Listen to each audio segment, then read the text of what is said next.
So, for those of you who watched yesterday's video and wondered what the hell was going on during this part, French lose defenders, and the French will, however, lose defenders. It looks like the trenches here on the right side are being... It looks like all the men... Mark! Basically, I sometimes derp out. Like, it happens all the time, actually. Especially when you spend an entire day in front of the screen, scripting and planning and testing. Like, it's a full-time job, essentially. Your brain gets a little mushy. And basically then during the recording bit, sometimes you just kind of not fall into a coma, but you can derp out and say random things and things that don't make any sense or that are irrelevant. And I'm just like, you know what? I'll save you the questions and confusion and my own embarrassment, and I'll just edit it all out because it's easier that way. It doesn't happen all the time. I'm not saying that it happens in every video, but maybe once a week or so. I've had a really long night before, or I've gotten up early and I've, as I said, spent hours working on a map or mission, and doing computer work and sitting still gets you really tired in the brain. So yeah, you get a little mushy up there. And then I'm like, I might as well just edit it out so that I'll save you all the confusion and questions if I do say something that doesn't make any sense or make some weird noise.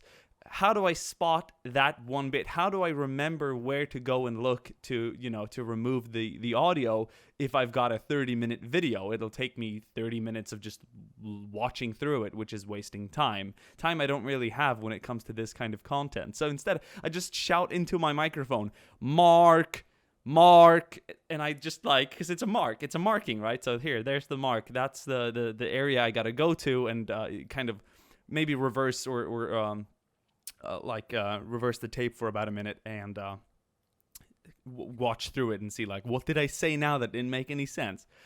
I forgot to remove that section, and I forgot to remove a few derpy things like missayings, wasn't finishing my sentences because I was starting to think about something else. Just blah.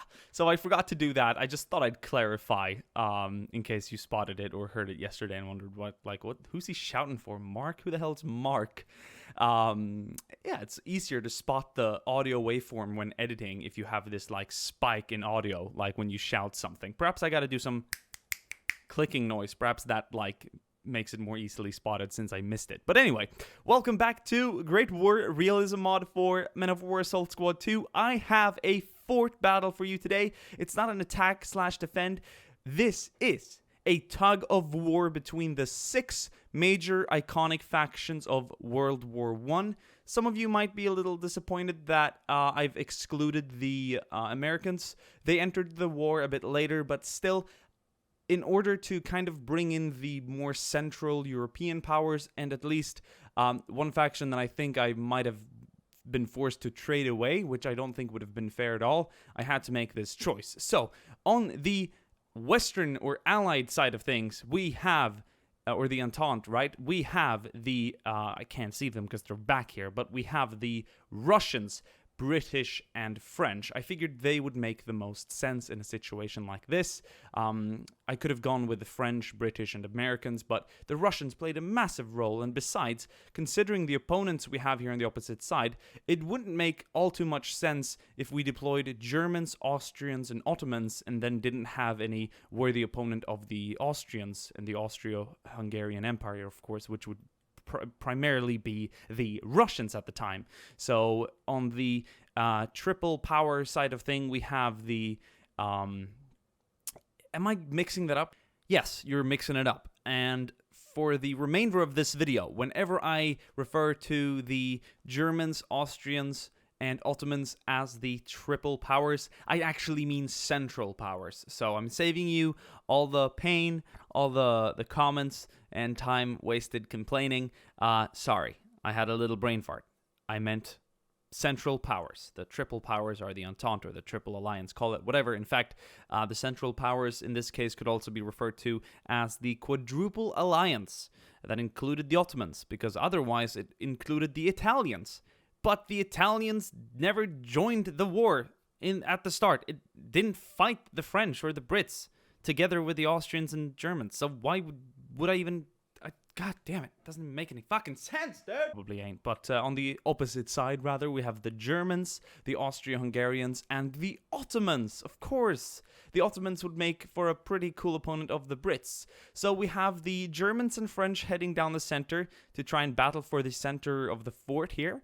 They are also the only two factions who will be using hand grenades, which I figured would be kind of cool. On the right side, seen from this perspective, we have the, unless I've gotten it wrong, but I think I've gotten it right, we have the Germans, the Austrian, Hungarians, and Russians, and on the left side of things, we have the Ottomans and the Brits. Cool, right? So, without further ado, let's go ahead and start this battle. I think we're gonna have a blast. Quite literally. It's a tug of war. It's going to be lasting for exactly 15 minutes plus any additional time that it takes for any of the two factions to declare themselves winner. Over here on this side, we have the Germans coming in. And by the way, this is early war.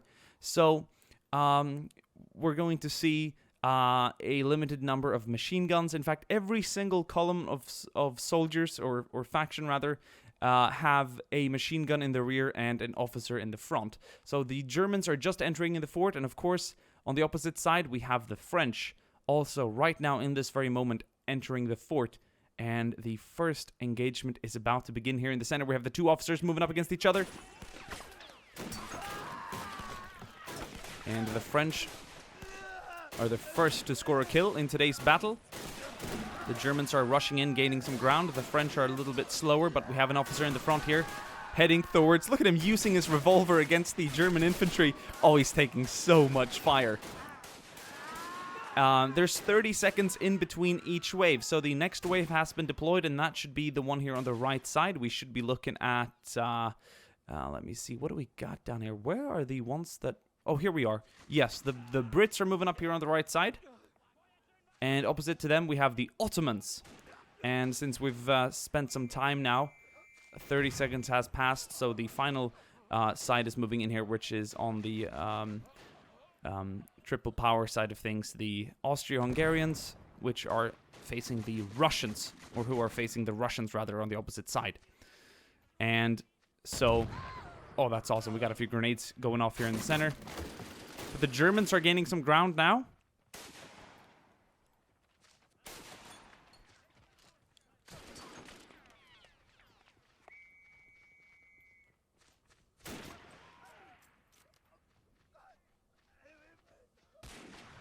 The next wave of French soldiers has been deployed, so the same goes for the Germans. So we have the German and French deploying first. 30 seconds after that, we have the Ottomans and Brits. 30 seconds after that, we have the Austro-Hungarians and the Russians. And 30 seconds after that, it repeats again with the Germans and French, and so on and so on. So, yeah, just to clarify in case you had any questions about the waves and how they work. So there's a total of 10 waves, and there's 90 seconds spent in between each cycle. So that's 15 minutes of continuous reinforcements. We have a few Brits here. In fact, no, this is a Russian. They look similar to the Brits, but they have a different uniform. Oh, look at that. We have a Russian officer working together with a French machine gunner. They are trying to clear this fort now, or at least this high ground here, to gain some ground and capture the center. We also start seeing some Ottomans move up in the center. We have a few Austro-Hungarians there on the opposite flank. So it looks like all through 6 factions, in fact, are getting involved here in the center. Okay, more Russians are starting to storm up now. So far, we haven't seen any British troops in the center, but this is turning out to be a super cool close-quarter battle here for the fort's high ground.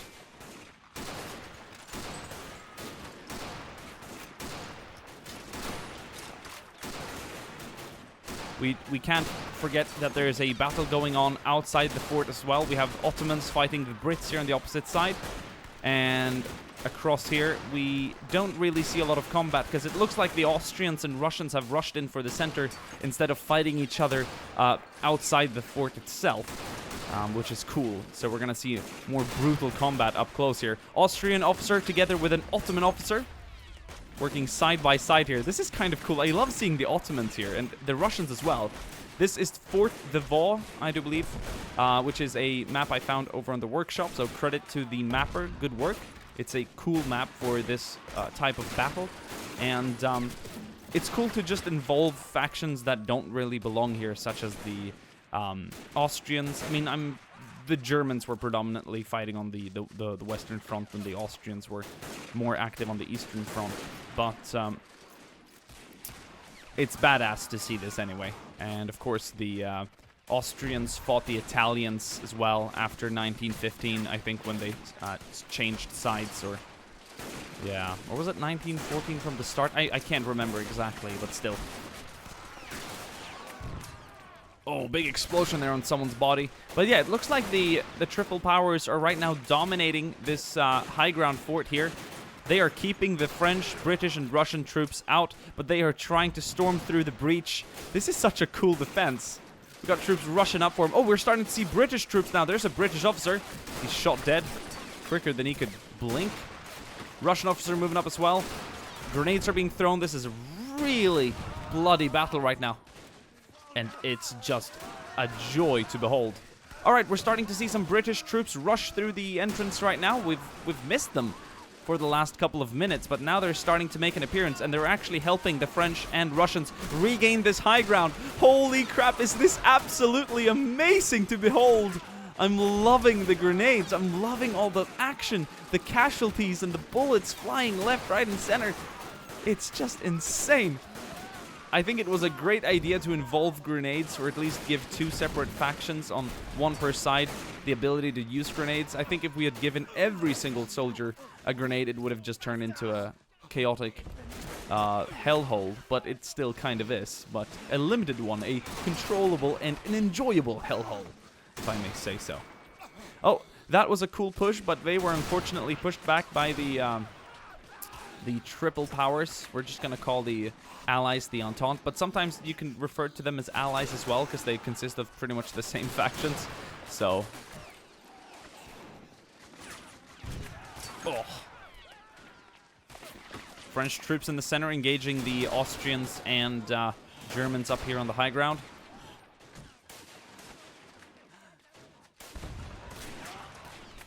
Who needs artillery when you just have a bunch of hand grenades going all over the place? Oh, that was a misthrow by a German soldier. I think this might be utilized by the French. They're starting to storm up the center now. We have a soldier moving up.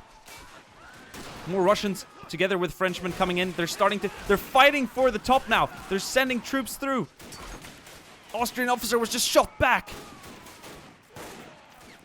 Jesus, this is bloody fantastic. I haven't had an experience like this in months of playing Men of War. This is amazing. And it's so fun to have 3 factions per team instead of just having one set faction. This kind of varies the equipment, the weaponry, and all that stuff. Of course, also the training of each soldier, although I think it's quite balanced in this game to make sense for multiplayer and whatnot. So, more grenades being thrown.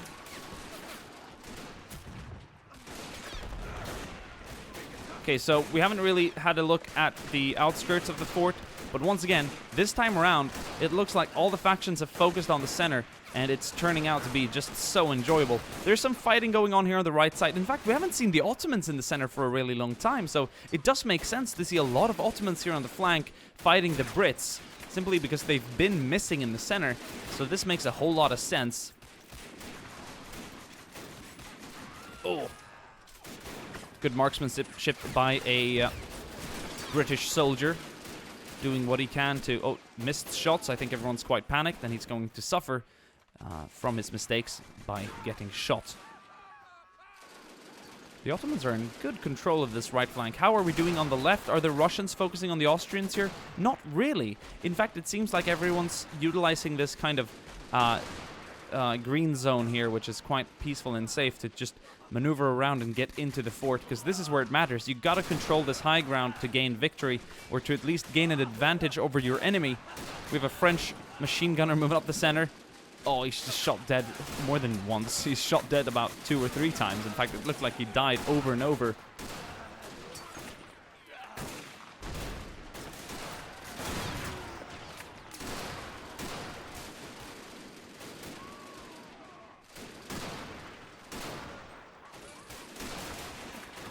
Who would want to see this, but in World War II, with Italians, Germans, and maybe Finnish troops against Soviets, British, and American troops? How cool would that be? Or even Japanese troops instead of Finnish troops. That would make more sense. I forgot about the Japanese for a second there. So let me know down in the comment section below if you want to see this exact same map, the exact same scripts, the exact same numbers, but with World War II standards instead. More submachine guns, more hand grenades, just more deadlier weaponry. I think it could be insane. But oh man, is this a beautiful match for this mod. Okay, the Russians are setting up a firing line outside.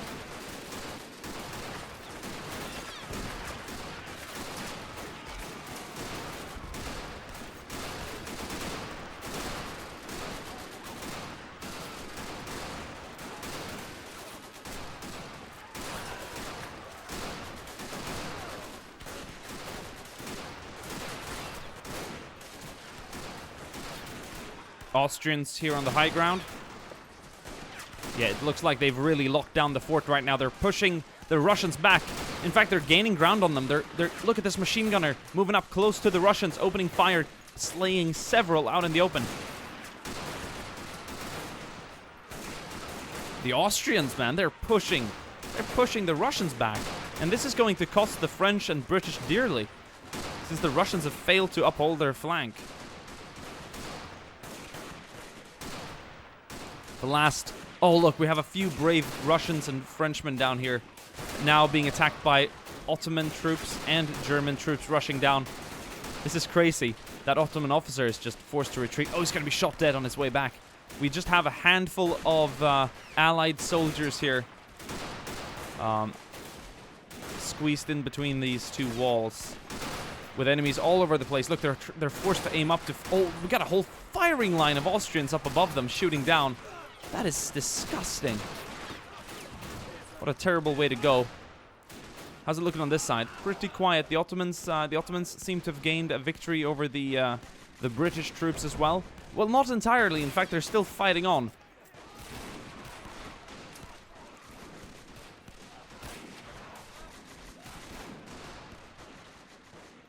Oh, the way this works is there's a machine gunner per faction per wave. If that machine gunner dies early to a hand grenade or to a good shot, it's going to severely decrease the chances or the firepower of that squad. So it's very nice to kind of have the AI be rewarded for getting their good kills or for being punished for acting poorly. A machine gunner has the firepower of the rest of the entire squad, so it's about losing 50% of your firepower in a way. Look at what this machine gunner can do. Now he's shot dead, so that's going to decrease the firepower of these British troops severely. What an amazing siege this has been. What a terrific battle. I'm so stunned. I'm just exploding with joy over how amazing it's been to enjoy these two factions on this map. In fact, I have to credit the mapper for his beautiful work. This map on the Steam Workshop comes with a mission. As you all know, we don't really play the missions here on my channel, but I have to say it's worked excellently for this custom tug of war. This is the greatest. This is the best battle I've had in a long time.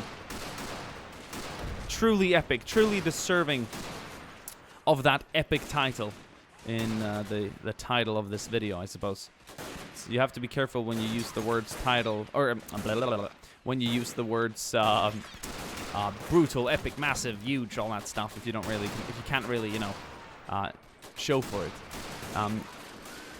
That wasn't really a time where I would shout Mark. I just basically used the wrong word. Didn't feel too derpy, but if I started accidentally talking about something else or went into a 1 minute long explanation as why I used the wrong word, then after a while I'd be like, what the hell am I talking about? And what the hell are my viewers thinking or asking themselves in this very moment? Like, what is Diplex on about? He's gone absolutely nuts. I'd rather save you the confusion and those questions, and that's why I would say Mark. And now I would scream Mark again because I've just spent 1 minute explaining why I would use that thing. It's a never-ending cycle of just defeat. You lose no matter what you do. So anyway, back to the battle. We have this Ottoman officer.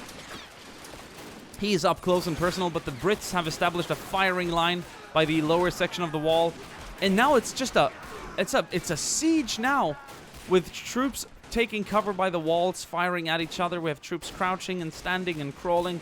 It's everything you want from a siege, and so far the battle has not yet ended. I wonder if the last waves have been deployed.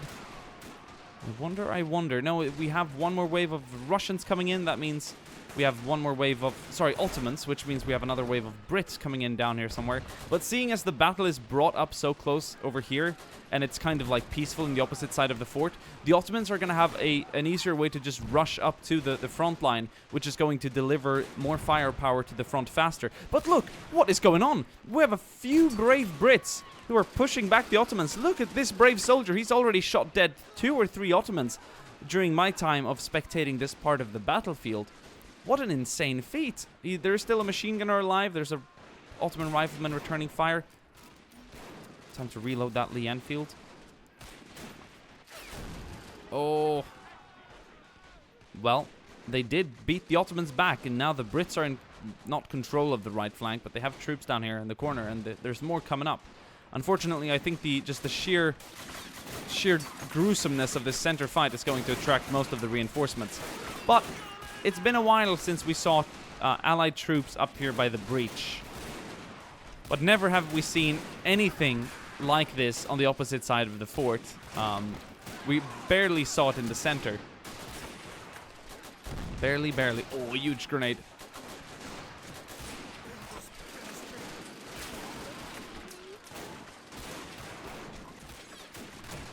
This is just absolutely amazing. A few more going in for the rush now. It's starting to clear out here. We have a few troops in cover. They're throwing hand grenades to keep the enemies at a distance, but that's all they can do. Oh, that's bloody disgusting. But some are starting to pull back now. Are we going to see some Brits and Frenchmen move up the center? Perhaps even a few Russians?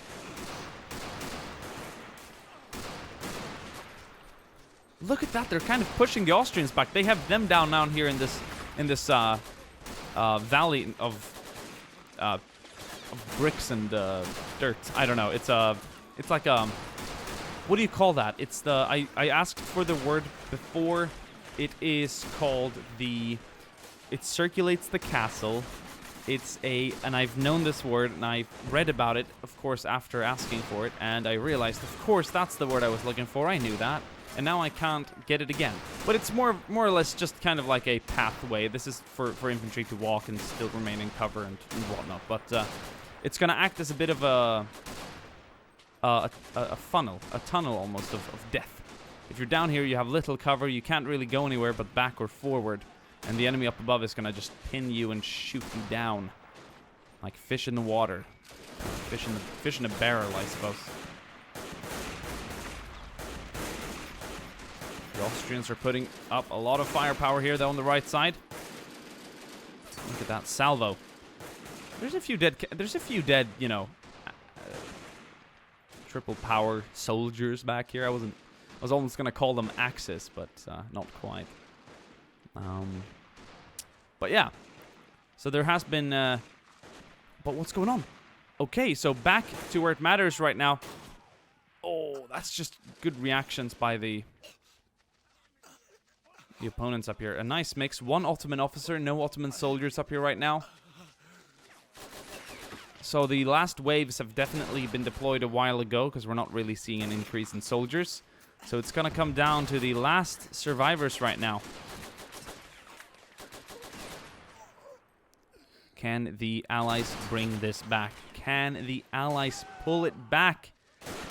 Who knows? I'm clueless.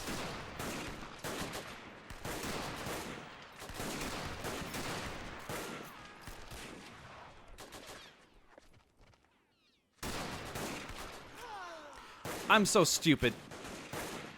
I meant the Central Powers. The Triple Powers is the Entente. I knew that. I'm sorry.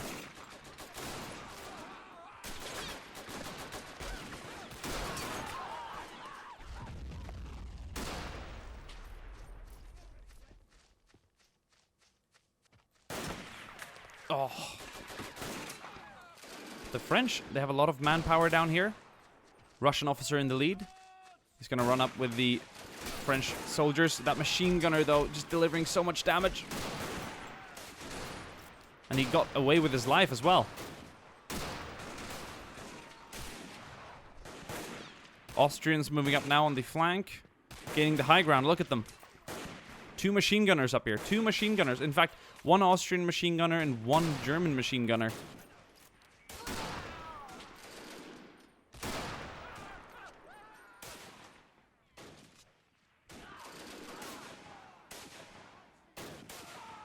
Oh. Don't stick your head out too far. It's going to get shot off.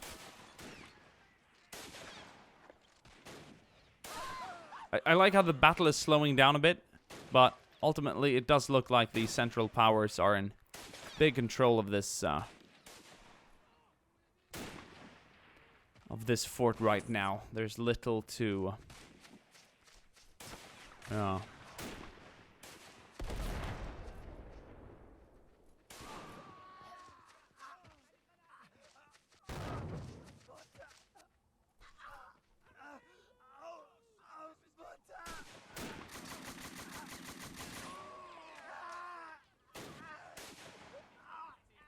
Technically, the Ottomans wasn't part of the Central Powers, but the Quadruple Alliance, rather, so we might just have to call them the Quadruple Alliance instead.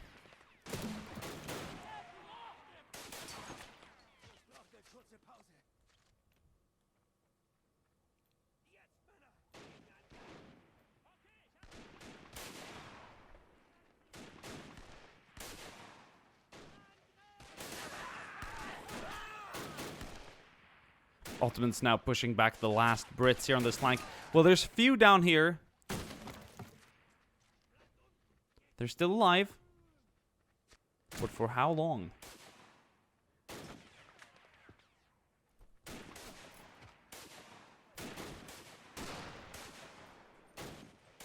Ah, of course. Also, it's a moat.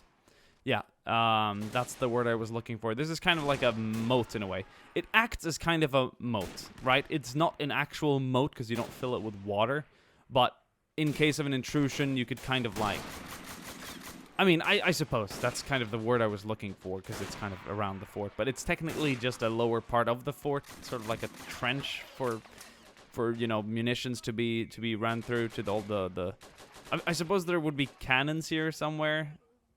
I mean, it's not overly detailed, but it's also been destroyed heavily by bombardments. But yeah, this would act as just a walkway for infantry and whatnot to kind of like stay in cover still.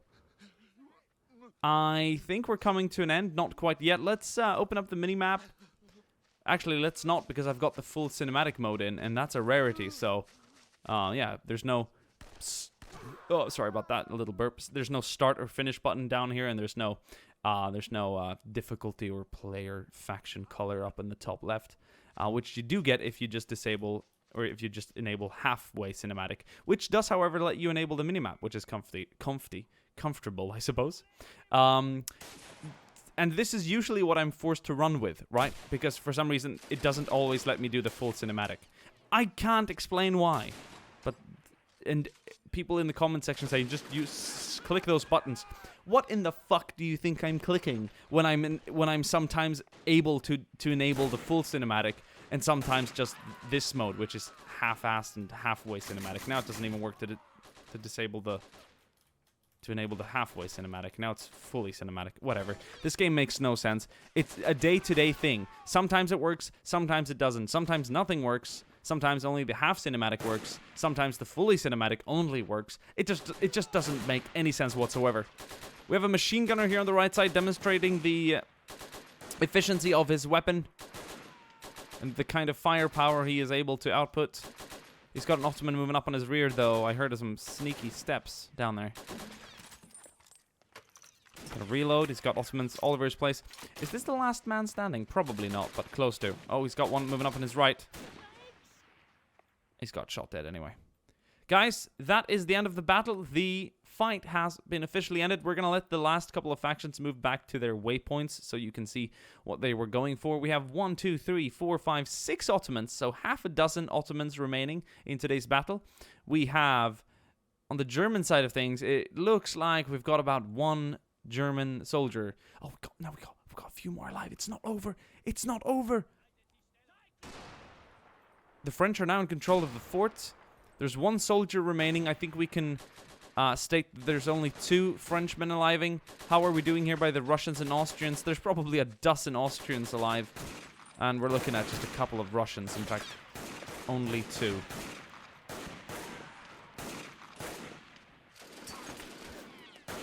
Now 0. So it's down to the French soldiers in the center. Do we have any alive? Yes. Yes, we do have 2 alive. In the ruins, we have Ottomans moving up on their left. They're crawling up. We have the Austrians coming up on their right. And I think the last German soldier is dead as well. So I think he might have died. Oh, look, this is... Oh, what's going on? Oh! That Ottoman should have reloaded. And that's gonna cost him his life, isn't it?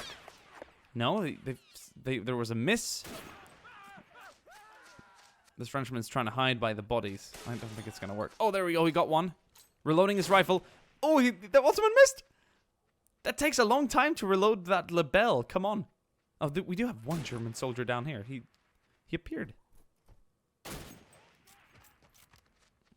think he's just trying to get out.